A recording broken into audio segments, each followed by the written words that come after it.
ఎవరు అక్బర్ ఎవరు బీర్బల్ అక్బర్ రాజు బీర్బల్ అని మంత్రి. ఓకే, సో అక్బర్ ఏం చేస్తాడంటే బీర్బల్ ఇద్దరు కలిసి ప్రతి సమస్యను ఇంటర్ ప్రతి సమస్యను ఏం చేస్తారు డిస్కస్ చేస్తారు. ఏం కష్టం వచ్చినా సరే వెంటనే అక్బర్ ఏం చేస్తారు బీర్బల్ మీద డిపెండ్ అవుతారు.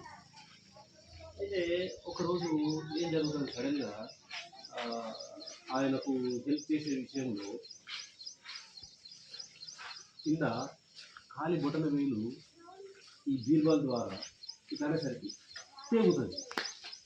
ఏదో పని చేసే సందర్భంగా ఎవరి కారణంగా బీర్బల్ కారణంగా అక్బర్ యొక్క ఖాళీ వేలు తెగిపోతుంది. వెంటనే ఏం చేస్తాడంటే బాగా కోపం వస్తుంది అక్బర్. కోపం వచ్చి విపత్సంగా తిరుగుతాడు.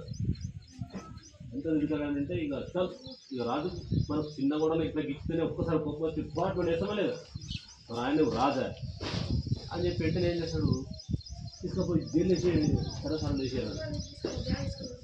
ఎవరికి బీర్బల్. బీర్బల్ పాపం అనుకోకుండా జరిగినప్పుడు మనం ఏం చెప్పలేం కదా. అరే ప్రతిసారి సూచనలో ఉన్న ఈ రాజు సూచనలు తీసుకుంటాడు, మరి ఇట్లా సడన్గా నన్ను తీసుకుపోయి జైలు వేస్తున్నాడు అని పాపం బీర్బల్కి బాధ కలిగింది. నమస్తే. బీర్బల్కి వస్తున్న బాధ కలిగింది. అది ఇదేంది అని చెప్పేసి జైల్లో చెరసాలని వేసేసి ఫస్ట్ అదంతా చేసేసుకున్నాడు. ఆ తర్వాత కొద్ది రోజులకి రాజులకి ఏం అలవాటు ఉంటుంది, వేటాడడం అలవాటు ఉంటుంది. ఈయన ఏం చేస్తాడంటే వేటకి వెళ్తాడు. ఎవరు రాజు అక్బర్ వేటకెళ్తాడు. వేటకెళ్ళి పోతే ఈ వేటాడుకుంటా పోతాడు. కొంతమంది కోయ వాళ్ళకు దొరుకుతాడు. కోయ వాళ్ళంటే తెలుసు కదా, అడవిలో ఉండే ఒక రకమైన జాతి. వాళ్ళు మనుషులను చంపేసి తింటారు, అట్లాంటి జాతులు. అయితే వాళ్ళకున్న ఆచారం ఏంటంటే అక్కడ ఒక దేవతను ప్రతిష్ఠిస్తారు. ఒక వ్యక్తిని ఏం చేయాలి, బలి ఇవ్వాలి. అంతా రెడీ అయిపోయింది పూజ, వ్యక్తి కోసం ఎదురు చూస్తున్నాడు. అప్పుడు ఈ రాజు సడన్గా దొరుకుతాడు. అబ్బా భలే టైంకి దొరికిందని చెప్పేసి అందరూ సైనికులందరూ పారిపోతారు, రాజు ఒక్కడే దొరుకుతాడు. బస్ ఇక రాజులు ఏం చేస్తారు, ఆ పసుపు నీళ్ళు పోసి స్నానం చేసి దండలు వేసి బిడ్డలు వేసి దేవి దగ్గర తీసుకుపోయేసి ఇక కథ పట్టిద్దామని చెప్పి రెడీ పైన మీద తీసుకుపోతాం. స్నానం చేయించేటప్పుడు ఏమవుతుందని అంటే ఈయన కాలికి వేలు కట్ అయిపోయింది కదా.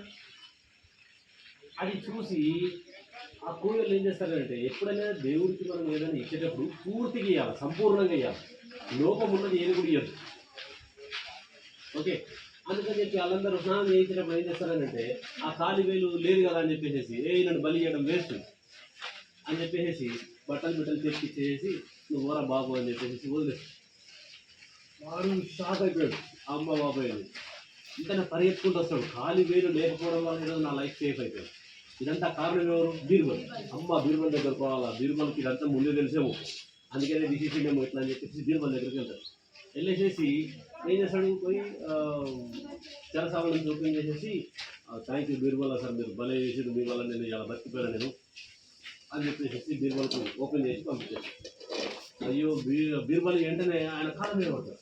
అమ్మ బాబోయ్ అసలు ఇట్లా జరిగిందా మీకు, అసలు థ్యాంక్స్ చెప్పాల్సింది నేను, ఎందుకు థ్యాంక్స్ చెప్తున్నాను, నన్ను జైలు వేసినందుకు థ్యాంక్స్ అవును ఎవరైనా జైలు వేస్తే థ్యాంక్స్ చెప్తా అని చెప్పేసి ఎందుకు థ్యాంక్స్ చెప్తున్నానంటే నేను మహాప్రభు ప్రతిరోజు మీ వెంబట నేనుంటాను. ఆడ మీరు మిస్ అయిపోయారు కదా, వాళ్ళు ఏం చేస్తుంది నన్ను పట్టుకుంటారు. మీరు కనుక నన్ను జైలు వేయకపోతే ఆడ కోయలకు నేను దొరుకుతుంది, వాళ్ళు నన్ను చంపేస్తారు. మీరు నన్ను ఇలా జైలు వేయడం వల్ల నేను సేఫ్ అయినా, మీ కాలు కట్ చేయడం వల్ల మీరు సేఫ్ అయ్యారు. కాబట్టి ఈ కథ ఏం చెప్పది అంటే మనకి ఏదైనా సందర్భం మనకు జరిగినప్పుడు, ఫర్ ఎగ్జాంపుల్ సార్ కొట్టిండు లేదా ఎవరన్నా తిట్టిండు, ఇక్కడ అమ్మ నాన్న బాగా కొట్టిండు, ఆ టైంలో బాగా బాధ అనిపిస్తుంది. ఇప్పుడు అక్బర్కి బీర్బల్కి ఏమనిపించింది, వాళ్ళు వేలిపోయినప్పుడు వాళ్ళకి ఎంత బాధ అనిపించింది, వీళ్ళని జైలు వేసినప్పుడు ఎంత బాధ అనిపించింది. ఆ టైంలో మనకు బాధ అనిపించినప్పుడు, ఎప్పుడైనా సరే నా జీవితంలో బాగా అనిపించినప్పుడు ఆ బాధ వెనుకాల కంపల్సరిగా ఏదో ఒక కారణం ఉంటుంది. దాని తర్వాత మంచి ఏదో కంపల్సరిగా మనకు జరుగుతుంది. చూడండి, ఇప్పుడు ఆయన అక్బర్కి మంచి జరిగిందా బాధ వల్ల? దీని వరకు మంచి జరిగిందా? కానీ అప్పుడు ఏమనుకోవాలి? ఆ బాధ కలిగినప్పుడు, ఓహో ఇది నా మంచి కోసమే జరిగింది అని అనుకోవాలి. ఏమనుకోవాలి? ఏదైతే బాధ అనిపించిందో ఆ టైంలో మనం ఏమనుకోవాలి? ఇదేదో నాకు మంచి జరిగేది ఉంది కాబట్టి ఇక్కడ జరిగింది, లేకపోతే ఫ్యూచర్లో ఇలా జరగకపోతే ఇంతకంటే దారుణంగా ఏదో జరిగేటట్టున్నది, అందుకే ఇది జరిగింది. అర్థమైందా? కాబట్టి ఏ సిచ్యువేషన్ జరిగినా ఏమనుకోవాలి? అంతా మన మంచికే అనండి ఒకసారి. ఏం జరిగినప్పుడు? ఏమన్నా జరిగినప్పుడు. ఓకే, ఎస్పెషల్గా మన ఆలోచన ఎట్లుండాలి? ఇది ఎట్లాంటి సందర్భాలలో వాడుతున్నారు అంటే, ఇప్పుడు 10th క్లాస్లో కొంతమంది స్టూడెంట్స్ ఫెయిల్ అవుతున్నారు, ఇంటర్మీడియట్లో స్టూడెంట్స్ ఫెయిల్ అవుతున్నారు, ఇంటికాడ ఏదో లవ్ ఫెయిల్యూర్ అయిపోయి ఆ అమ్మాయి ఒప్పుకోలేదు అని చెప్పేసి, ఆ అబ్బాయి ఒప్పుకోలేదు అని చెప్పేసి, ఇట్లాంటి సందర్భాలలో చాలామంది ఏం చేస్తున్నారు? సూసైడ్ చేస్తున్నారు, దాని మాట వేస్తున్నారు, పైన దుంపుతున్నారు, కొంతమంది అటాక్ చేస్తున్నారు, ఇట్లాంటి సందర్భాలు చేస్తారు. అట్లాంటి టైంలలో మీకు ఎప్పుడైతే మన లైఫ్లో మనం జరుగుతూ ఉన్న టైం లోపల బాగా బాధ అనిపించే సందర్భాలు, అది అమ్మ వల్ల జరగచ్చు, నాన్న వల్ల జరగచ్చు, లేదా టీచర్ వల్ల జరగచ్చు, లేదా మీ ఫ్రెండ్స్ వల్ల జరగచ్చు, లేదా మీ అక్క వల్ల జరగచ్చు, అన్న వల్ల జరగచ్చు, ఎప్పుడైనా సరే. ఇది ఎప్పుడు చదువుకునేటప్పుడు కాదు, సచ్చేంత వరకు. ఇప్పుడు ఈ టైంలో నాకేదైనా బాధ అనిపించిందంటే నేను కూడా అదే అనుకుంటాను, ఓహో దీని తర్వాత ఏదో మంచి జరిగేది ఉంది కాబట్టి I'm very feel to proud. ఇది జరిగింది కదా, ఐఎమ్ వెరీ హ్యాపీ. బాధ జరిగింది అంటే మీరు ఎట్లా ఫీల్ కావాలి? హ్యాపీగా ఫీల్ కావాలి. ఎందుకు? ఆ బాధ కారణం తెలిసింది కదా. ఇప్పుడు అక్బర్కి కారణం ఏంది? ఏలు పోయింది అంతే. కానీ ఆ ఏలు కాకపోతే ఏమైంది? ఆయన మొత్తం జీవితమే నాశనం చేయాలి, అంటే లైఫ్ అయిపోతుండే. అంటే ఏదైతే బాధ జరిగిందో ఆ టైంలో ఏమనుకోవాలి? ఇంతకంటే దారుణంగా ఏదైతే జరిగేది ఫ్యూచర్లో ఉందో అది తప్పిపోయింది నాకు. ఇదండి ఎట్లా ఆలోచించాలి మనం? ఫ్యూచర్లో దీనికంటే ఘోరంగా జరిగేటువంటి సంఘటన ఏదో ఉంది, అది దాన్ని తప్పుకోవడం కోసం ఈ బాధ నాకు కలిగింది అని చెప్పి మనం అనుకోవాలి. ఓకే, కొటేషన్ ఏంది? ఏం కొటేషన్ ఇది? అంతా అంతా మా మంచికి అనుకో. ఓకే, స్టోరీ బాగుందా?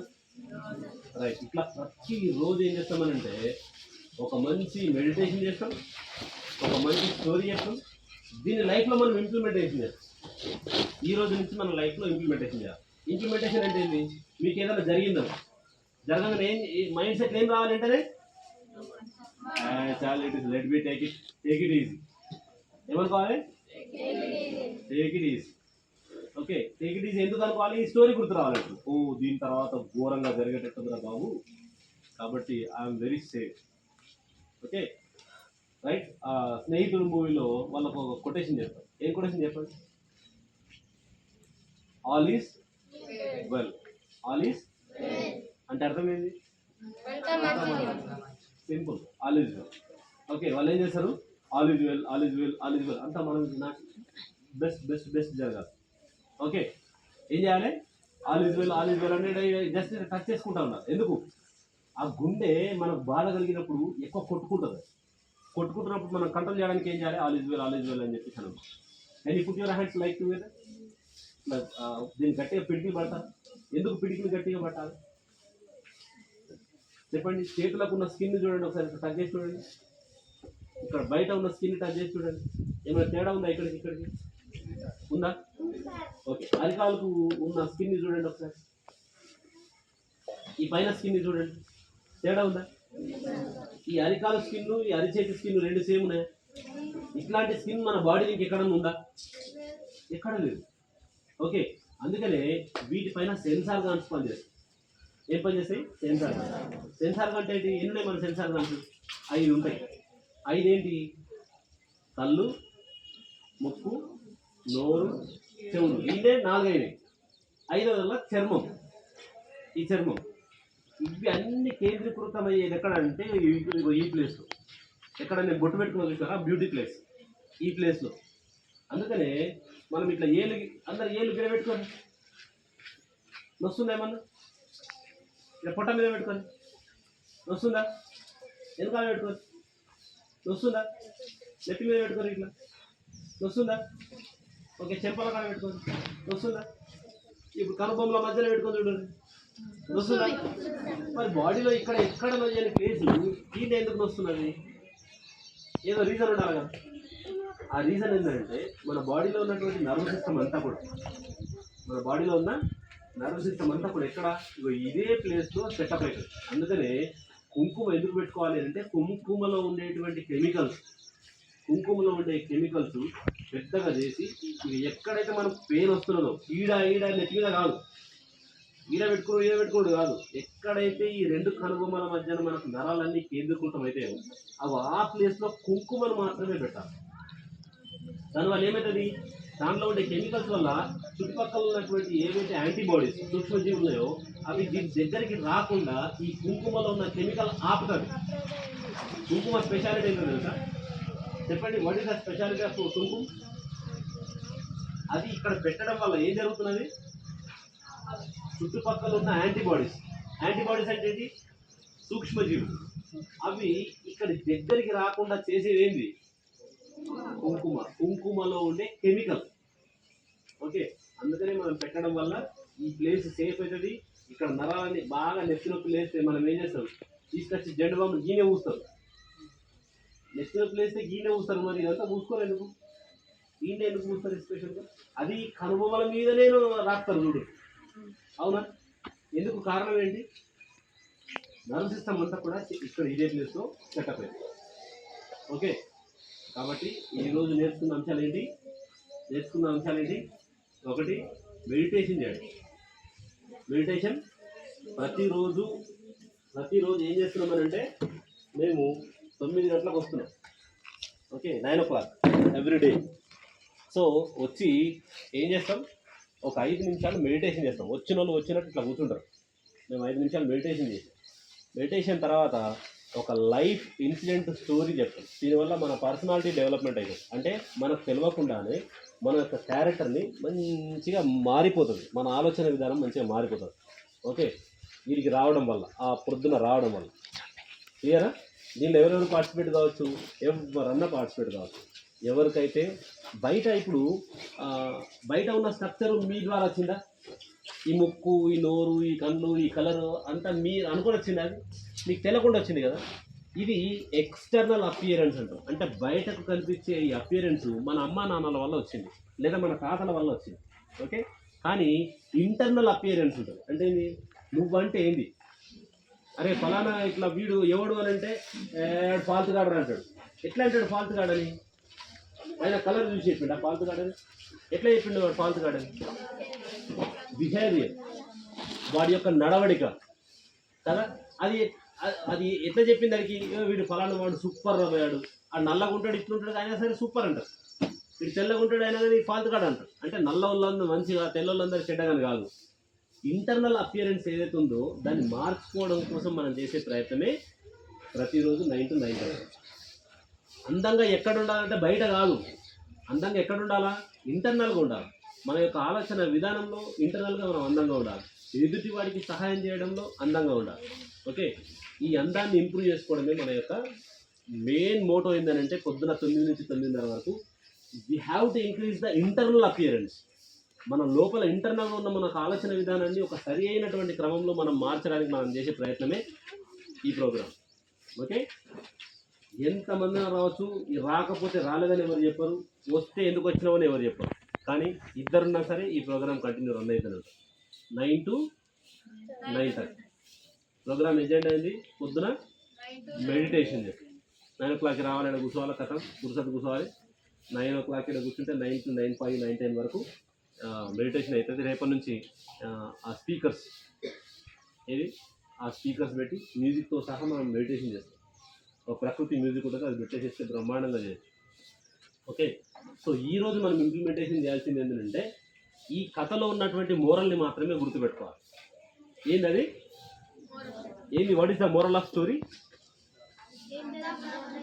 ఏం జరిగినా మనం మంచిగా అనుకోవాలి. ఇది ఇంట్లో మీకే కాదు, ఇంట్లో అమ్మ వాళ్ళకి జరిగిన, ఇంట్లో కష్టం ఏదైనా నచ్చినా దగ్గరుండి ఏం చేయాలి, దగ్గర పోయి. ఇప్పుడు ఫర్ ఎగ్జాంపుల్ సందీప్కి బాగా కష్టం వచ్చిందనుకో, యాజ్ ఎ ఫ్రెండ్గా దగ్గరికి వెళ్ళి దూరం నుంచి చెప్పడం కాదు, సెన్స్ ఆర్గన్స్లో టచ్ అనేది మోస్ట్ ఇంపార్టెంట్. దగ్గరికి వెళ్ళి షోల్డర్ దగ్గర టచ్ చేసి, అరే ఏం కాదు రాబోయే, సూపర్ అవుతుంది రా, నీకు ఇంకా ఫ్యూచర్లో ఇంకా మంచి జరిగేది ఉందిరా, అందుకే ఇట్లా జరిగిందిరా, నీకు ఏం బాధపడదు, ఓకే అని షోల్డర్ మీద ఇట్లా ట్యాప్ చేయడం వల్ల ఏమవుతుందంటే వాడికి ఇప్పటిదాకా లేని కాన్ఫిడెన్స్ అంతా కూడా వస్తుంది. సూపర్ కాన్ఫిడెన్స్ వస్తుంది. ఓకే, యాజ్ ఎ ఫ్రెండ్గా ఎవరికన్నా కష్టం వచ్చినప్పుడు మనం చేయాల్సిన పని ఏంటి, ఫస్ట్ వాడికి ఓదార్పునియాలి. ఎట్లా ఓదార్పిస్తాం? ఇదే మాట చెప్పాలి. ఏమని చెప్పాలి? ఆల్ ఈజ్ వెల్, నీకు ఇది జరిగిందంటే ఫ్యూచర్లో ఏదో ఇంతకంటే మంచిగా చెడుగా జరిగేది తప్పిపోయిందిరా రే బై, నువ్వు ఏం వరిగా సూపర్, నువ్వు గ్రేట్, ఈ పదాలే మాట్లాడాలి. ఓకే, ఇది ఈరోజు చేయాల్సిన పదం. రెండొక పదం, ఈరోజు మనం చేయాల్సినటువంటి రెండో పదం ఏంటంటే నో అనే వర్డ్ను ఈ రోజు నుంచి మన హిస్టరీ బుక్లో తీసేయాలి. డైరెక్టర్ నుంచి. నో అనేది ఏంటి? ఫర్ ఎగ్జాంపుల్ ఎక్కడెక్కడ నో చెప్తాం. ఇంట్లో అమ్మ అరే పోయి పప్పు తీసుకురాపోరా బయటకు వెళ్ళి అని నేను బోను అని అంటాను న్యాచురల్గా మార్నింగ్ సార్. సో బయటకు వెళ్ళి ఏమంటారు, నేను బోన్లే అని. అరే టైర్లో గాలి లేదురా పోయి కొట్టుకురాపోరా అని అంటే నాకు వేరే వరకు దిస్ ఇస్ నో. దీనేమంటాం మనం? నో అంటాం. స్కూల్లో టీచర్ వచ్చేసేసి అరే రేపు ఇది చేస్తారా అంటే మనం ఏం చేస్తాం? నో అని చెప్పాం, సరే అంటాం, కానీ చేసేది నోనే. ఫస్ట్ ఎందుకంటే డైరెక్ట్గా చెప్పలేం కదా నో అని. కాబట్టి ఈ నో అనే పదాన్ని ఫస్ట్ మనం చెప్పాలి. Always be yes. ఏమన్నా ఫస్ట్ ఎస్ అనా, నోట్లోంచి అనుంటే ఫస్ట్ సరే కంపల్సరీగా అనాలి. అమ్మ పప్పు తీసుకున్నా, సరే అమ్మ చేస్తాను. నువ్వు చేస్తావా చేయవా అది సెకండరీ, చేయకున్నా సరే ఏం కాదు, కానీ నోట్లోంచి పదం ఏం రావాలి? చేస్తా. చేస్తామమ్మా ఎంతసేపు డన్.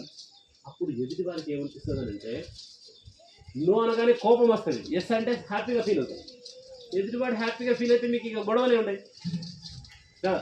అరే నోట్స్ ఇవ్వబాయ్ అంటే ఓకేరా సూపర్ ఇచ్చేస్తాను నీకేం వరి కాదు అనేసాలంతే.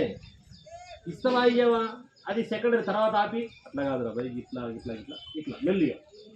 ఫస్టే అరే ఈరాబే ఏమే, నీ మీద ఎదుటివాడికి ఒక నెగటివ్ ఇంప్రెషన్ అనేది మెల్లిగా నువ్వే తయారు చేసుకుంటున్నావు. నీ మీద నెగటివ్ ఇంప్రెషన్ చేసుకోదు ఎప్పుడు కూడా. ఎదుటివాడికి నువ్వంటే ఇష్టం కలిగేటట్టే చేయాలి, కానీ నెగటివ్ మాత్రం చేయదు. Okay done. ఎంత అవుతుంది టైం? 9:22. ఇంకొక 3 నిమిషాలు మాట్లాడుతున్నాము. 25కి మనం కుదరదు. 9 to 9:20. ఓకే, సో దీనివల్ల నో ఎక్కడెక్కడ చెప్తాను చెప్పండి ఒకసారి. చెప్పండి ఎక్కడెక్కడ చెప్తాను ఇప్పుడు మనం చెప్పిన సందర్భాలను. సరే లాస్ట్ ఇంకొకటి ఉందనంటే సెల్ఫ్ టాక్ అని అంటాం. ప్రతిరోజు మనం క్లోజ్ చేసే ముందర సెల్ఫ్ టాక్ చెప్పాలి. ఇది నేను రాపిస్తా, ఈరోజు అనిపిస్తా, రేపు మీకు రాసుకోండి. ఓకే, అందరూ ఒకసారి గట్టిగా కళ్ళు మూసుకొని నేను చెప్పిన పదమే చెప్పాలి. థ్యాంక్ యూ గాడ్, గట్టిగా చెప్పాలి. Thank you God for giving me the most beautiful day in my life. Thank you God for giving me the most beautiful parents in my life. Thank you God for giving me the most wonderful teachers in my life. Thank you God for giving me the best friends in my life. Thank you God. I am very happy. Thank you God. I am excellent in Telugu. Thank you God. I am excellent in Hindi. I am excellent in maths. I am excellent in science. I am excellent in social. Thank you God for giving the most excited day in my life. Thank you God. Thank you God. I am a winner. I am a winner. I am a winner. I am a winner. Will you open it? Okay. These are all positive signs. అంటే ఎప్పుడు మన బ్రెయిన్కి ఇవ్వడం వల్ల ఏమవుతుందంటే మనము తీసుకున్నాకల్లో అవుతాం. ఏమవుతాం? క్యా హోతే అంటే ఏంటి? మంచి సిటిజన్స్గా తయారవుతాం. Okay done. Wish you all the best. Go.